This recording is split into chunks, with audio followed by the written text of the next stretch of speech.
नमस्कार, NMF news देख रहे हैं आप। मैं हूं आपके साथ गुंजन। महाकौशल में प्रियंका गांधी का मंडला दौरा, पिछला प्रदर्शन दोहराने की तैयारी। आदिवासी वोट पर नजर। 12 अक्टूबर को प्रियंका गांधी मंडला आ रही हैं। वे दोपहर 12 बजे यहां एक जनसभा को संबोधित करेंगी।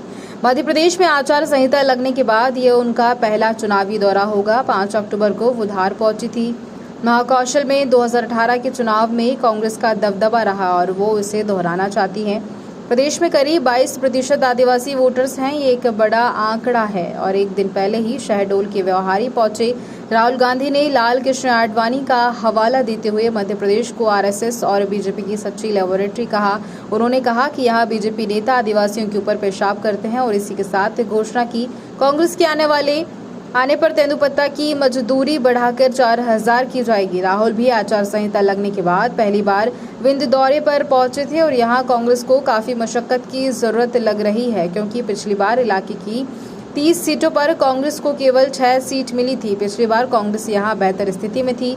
उनके 38 में से 24 सीटों पर जीत हासिल की थी और बीजेपी को सिर्फ 13 सीटों पर संतोष करना पड़ा था। एक सीट निर्दलीय को मिली थी।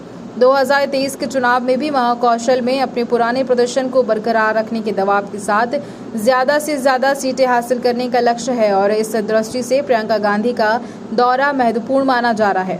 2013 में यहां बीजेपी के पास 24 सीटें थी और कांग्रेस 13 सीटों पर थी। उस समय भी एक सीट निर्दलीय को मिली थी, लेकिन 2018 में समीकरण बदल गए और सीटों की संख्या वही रही मगर पार्टियां बदल गई।